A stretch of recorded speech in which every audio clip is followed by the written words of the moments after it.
Welcome to Kambani Zambia TV, your home for fearless investigative journalism, bold analysis, and untold stories from Africa and around the world.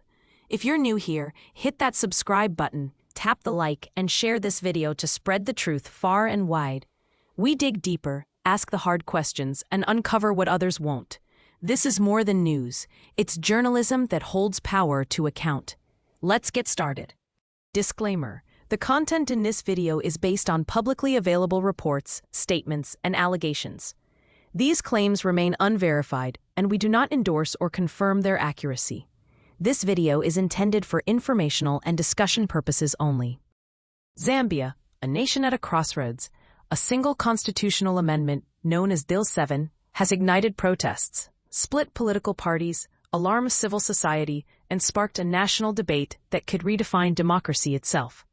But what is Bill 7? Who drafted it? And why are some civil society groups calling it a nullity? This is an introduction to a series of videos where we will be exposing every twist and turn. We will unravel the hidden story, the secret maneuvers, and the high-stakes political battles surrounding Bill 7. The story begins quietly in early 2025. Inside the Ministry of Justice, senior officials drafted Bill 7, a plan they described as a constitutional cleanup. But while government insiders worked behind closed doors, civil society groups were largely excluded. Opposition parties cried foul, warning that this could be another attempt to consolidate political power. Early drafts circulated among MPs and legal committees, but the public would not see the full text for months. This secrecy would soon fuel suspicion and anger. On 23 May 2025, Bill 7 was officially published in the Government Gazette. Citizens, analysts, and journalists got their first glimpse, and the reaction was immediate. Controversial clauses proposing the expansion of Parliament, altering election rules, and changing local government term limits were criticized as heavy-handed and opaque. Media outlets called it the next Bill 10 moment, referencing Zambia's history of controversial constitutional amendments. Social media erupted with hashtags like #StopBill7 and #NoToBill7, signaling the start of a nationwide uproar. By June 2025, civil society had mobilized. The Law Association of Zambia, NGOCC, and the Oasis Forum publicly opposed the bill, calling it illegitimate and unconstitutional. Faith groups, including the Zambia Conference of Catholic Bishops, warned lawmakers of the democratic risks. Nationwide forums, rallies, and public statements escalated tensions. The government, facing mounting pressure, announced a pause for further consultations. But this pause only added to the political limbo. July 2025 brought parliamentary clashes. An urgent matter raised by opposition MPs questioned whether Bill 7 could legally continue after a court ruling.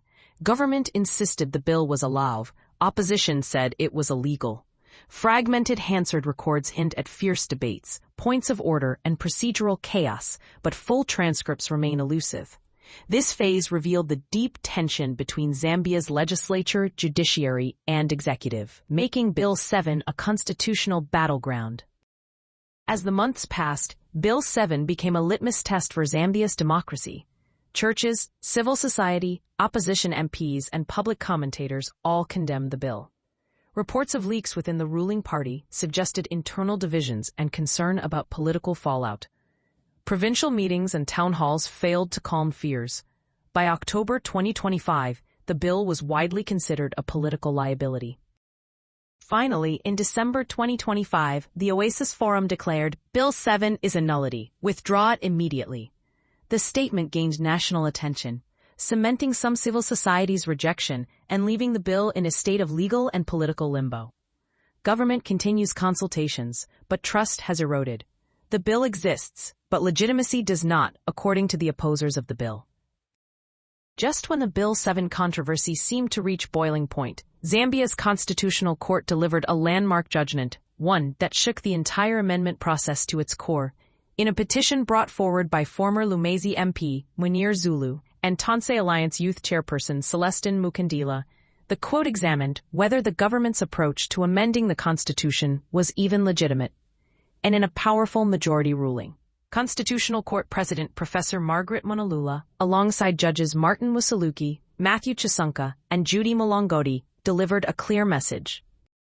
The constitutional amendment process cannot begin without the people. The court found no evidence that government had conducted wide consultations with the people of Zambia before drafting Bill 7. Their words were unequivocal. The initiating process lacks legitimacy. The court warned that bypassing citizens, especially ahead of the 2026 elections, would cause national confusion and undermine constitutional integrity. They ordered government to restart the process and ensure that any future amendments are people-driven, led by an independent body of experts, built on broad, structured, transparent consultations. They reminded the nation of inclusive past constitutional efforts. From the Chona Commission, Mavunga Commission, Wanakatwe Commission, all the way to the Technical Committee drafting the Zambian Constitution, TCD-ZC. But the ruling wasn't unanimous.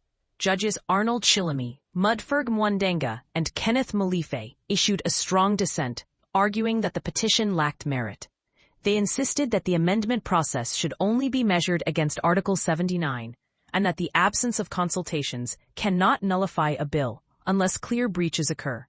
Still, the majority judgment stands, and its consequences are enormous.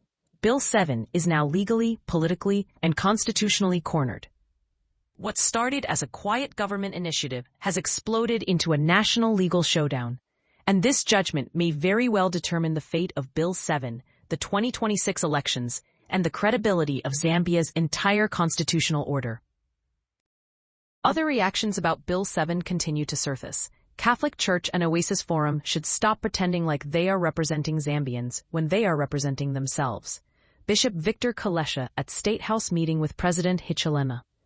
Other civil societies voiced out as well. Do not impose your opposition of Bill 7 on innocent citizens. Carte Bay and Alec Banda told off by majority stakeholders. With a nation divided, Parliament shaken, civil society mobilized, and now a constitutional court ruling challenging the very legitimacy of the bill. This is no longer just a debate. It's a battle for the soul of Zambia's constitution. In our next episodes, we will go deeper into the full implications of the Concourt ruling, who stands to gain and who stands to lose, the hidden political strategies behind Bill 7, what this means for the 2026 elections and Zambia's democracy, who supports the bill and why. Subscribe, turn on notifications, and don't miss what comes next. This is Zambia's biggest constitutional showdown, and the story is only beginning. With a nation divided, Parliament shaken, civil society mobilized and divided, and now a constitutional court ruling challenging the very legitimacy of the bill. This is no longer just a debate. It's a battle for the soul of Zambia's constitution. In our next episodes, we will go deeper into the full implications of the Concourt ruling, who stands to gain and who stands to lose, the hidden political strategies behind Bill 7, what this means for the 2026 elections and Zambia's democracy, who supports the bill and why. Subscribe, turn on notifications, and don't miss what comes next. This is Zambia's biggest constitutional showdown, and the story is only beginning.